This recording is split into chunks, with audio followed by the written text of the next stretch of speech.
The taxi driver was already unloading 2 small suitcases when I saw the children standing on my doorstep. My 10-year-old niece was crying. Her twin brother was holding a folded piece of paper in both hands. And on that paper my brother had written 6 words that made my stomach turn. "Aunt Megan will take care of you." The problem was I had told him no 3 times. My name is Megan Lawson, and at 34 I had spent most of my adult life being the person my family called whenever they created a problem they didn't want to deal with. Need a last-minute babysitter? Call Megan. Forgot to pay a bill? Megan will handle it. Someone made a terrible decision and needed rescuing at 2 in the morning? Apparently Megan had been born specifically for that purpose. But that Saturday morning I had already made my decision. I was leaving for New York, and I was not changing my plans for my brother. I had just zipped up my suitcase when my phone rang. "Dylan," I said, looking at the screen. "You're watching Noah and Lily this weekend," he said. Not hello, not good morning, just a statement. "I told you no, don't start." I said no, Dylan, you're being dramatic. I stared at my passport lying on the bed. "My flight leaves in 4 hours. Then take the kids with you?" I actually laughed. "You cannot be serious." His voice became colder. "You've always been selfish when it comes to family." That sentence was familiar, too familiar. It was the same sentence my mother used whenever I refused to solve one of Dylan's problems. I took a breath. "Dylan, listen to me carefully. Do not send your children to my address. I will not be there." He laughed. Then he said, "Fine." The call ended. I should have known that fine never meant fine when it came to my brother. But I didn't know what he had already arranged. And I certainly didn't know that by the time I reached the airport, 2 frightened children would be standing outside a house that no longer belonged to me. Before I tell you what happened when that taxi stopped at the wrong address, tell me where you're watching from and what time it is for you right now. I always wonder how far a story can travel before it reaches the person who needs to hear it. Now I need to explain something about Dylan. He was 37 years old. He was charming, funny, and completely incapable of accepting responsibility. People loved him. My parents especially. Whenever Dylan made a mistake, my mother called it bad luck. Whenever I made one, she called it poor judgment. The difference was that Dylan had learned something very early in life. If he acted helpless long enough, someone else would eventually save him. Usually that someone was me. Noah and Lily were his 10-year-old twins, and unlike their father, they were thoughtful, quiet children. They had learned to listen carefully before speaking. They had learned not to ask for too much. And they had learned that when their father said, "Everything is fine," it usually wasn't. I loved those kids. That was exactly why I had stopped allowing Dylan to use them as emotional weapons. For years, he had made plans without thinking about them. Then, at the last minute, he would call me. "Megan, I need a favor." That favor always turned into a weekend. The weekend turned into a week. And somehow I became responsible for making sure his children ate, slept, finished their homework, and didn't notice their father had disappeared again. The final straw happened 2 months earlier. Dylan had promised Noah he would take him to a baseball game. Instead, he called me 40 minutes before the game and said he had an emergency. I drove across town. I took Noah to the game, and halfway through the 7th inning, I found out Dylan's emergency was a dinner reservation with friends. Noah didn't know, but I did. That night I told Dylan something I had never said before. "You are their father. Start acting like it." He stared at me like I had slapped him. Then he said, "You really think you're better than everyone?" "No," I replied. "I just think your children deserve better than being treated like luggage." He didn't speak to me for 3 weeks. Honestly, it was the most peaceful 3 weeks of my life. Then came the phone call about the weekend. I had explained everything, my flight, my meeting, my schedule. I had even sent him a text afterward. "I am not available. Do not send the children to my house." He had read it.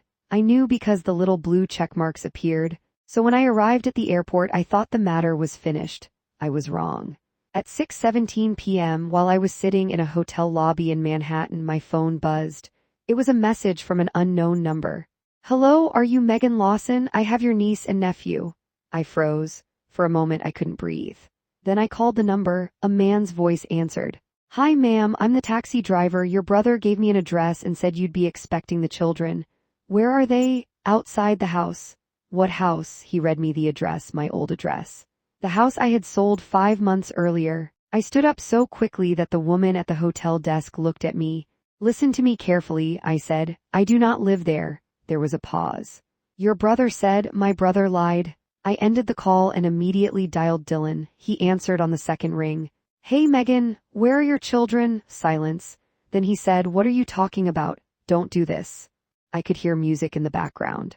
Loud music. Did you send Noah and Lily to my old house? Another pause, then Dylan laughed. Oh, come on, you're in New York, they're fine. My hands began to shake. Where are they? With you, aren't they? No. I said it so loudly that the hotel lobby went quiet. Dylan, your children are standing outside a house where I do not live. For the first time, he didn't have an immediate answer. Then he said, you're lying. I nearly dropped the phone. Excuse me, you just don't want to help them. Dylan, call the taxi driver. I don't have his number. You booked the taxi, you're the one making this complicated. And that's when I realized something. He hadn't accidentally sent the children to the wrong address. He had never checked. He had simply assumed that the old version of me was still waiting behind the same front door. I called the taxi driver back. He told me the children were sitting on the back seat. They had refused to go inside the house. That detail broke my heart. Noah and Lily, I said, please put them on the phone. A few seconds later, I heard my nephew's voice. Aunt Megan, hey, sweetheart. Are you mad? I closed my eyes. No, I'm not mad at you. Dad said you knew. I know. There was a long silence. Then Lily whispered, he said we were going to stay with you. I swallowed hard. Where did your dad say he was going? Neither child answered. I already knew, but I asked anyway. Kids? Lily began to cry. He said he was going away with Claire. My stomach dropped. Where? The beach. The beach, not work. Not an emergency, a weekend away. Dylan had sent his children across the city in a taxi because he and his wife wanted a romantic weekend. But there was something else, something I didn't know yet. I called my attorney, Rachel. Rachel, I said, I need you to do something for me. What happened? I need the documents from the house sale. There was a pause. Why? Because my brother just sent his children to the property. Rachel went quiet. Then she said, Megan, you need to know something.